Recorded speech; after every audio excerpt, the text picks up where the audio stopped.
भूतिया पेड़ रौनकपुर नाम के एक शहर में राजा रौनक सिंह का राज हुआ करता था।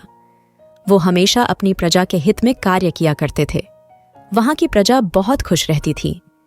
एक दिन गिद्ध आकाश में भूतिया पेड़ के बीज लेकर उड़ रहा था। जैसे ही गिद्ध रौनकपुर पहुंचा तो उसके मुंह से एकदम बीज रौनकपुर के बीचों बीच गिर गया। बीज भूतिया था, इसलिए अगले ही दिन वो पौधा बन गया। वहां के स्थानीय निवासियों ने जब पौधे को देखा तो हैरान रह गए, क्योंकि पौधे का रंग काला था। बाद में लोगों ने आपस में चर्चा की और यह समझा कि खेत में उगने वाला कोई घास पात या वनस्पति होगी। दूसरे दिन वो पौधा काफी बड़ा हो गया। लोगों को और ज्यादा दुविधा हुई कि एक ही दिन में ये पौधा इतना बड़ा कैसे हो गया। होते होते वो पौधा तीसरे दिन पेड़ बन गया। समय बिता और लोग भी तेजी से बढ़ने वाले पौधे के बारे में सोच सोच कर परेशान हो रहे थे। वो इस मामले को राजा के पास लेकर गए। ऐसे जादुई पौधे का पता चलते ही राजा तुरंत उस जगह पर पहुंच गए। राजा को जैसे ही पता चला कि एक काले रंग का पौधा 3 दिन में पेड़ बना है, तो वो भी उस पेड़ को हैरानी से देखने लगे। राजा उस पेड़ के पास चौथे दिन पहुंचे थे और तब तक पेड़ और बड़ा हो चुका था। वो इतनी तेजी से फैला था कि किसी को यकीन ही नहीं हो रहा था।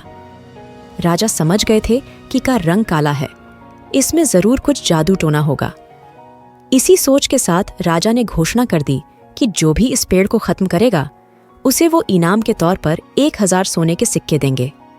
यही नहीं, राजा ने यहां तक कहा कि पेड़ को खत्म करने वाला व्यक्ति मेरी मृत्यु के बाद मेरी राजगद्दी पाने का हकदार भी बनेगा। इतनी बड़ी घोषणा सुनने के बाद हर कोई पेड़ खत्म करने के लिए अपना दिमाग लगाने लगा। राजा के सारे चतुर मंत्रियों ने भी तरकीब लगाई, लेकिन पेड़ को कोई भी नष्ट नहीं कर पाया।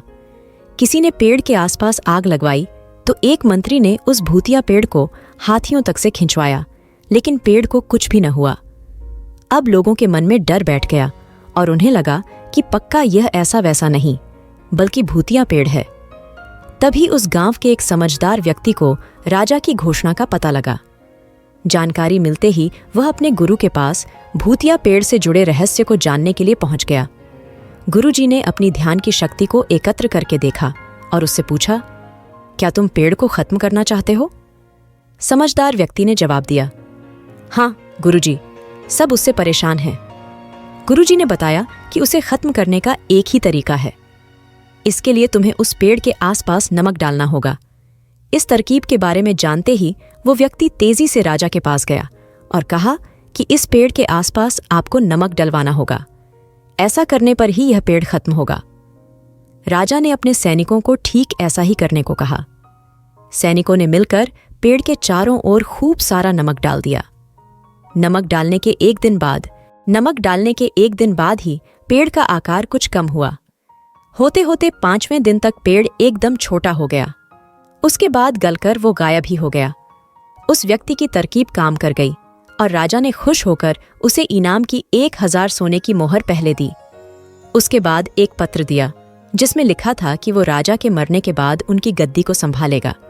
वो समझदार व्यक्ति खुश होकर अपने घर चला गया। अगर आपको वीडियो अच्छा लगा हो तो प्लीज़ लाइक सब्सक्राइब जरूर करें और सुझाव के लिए कमेंट करें।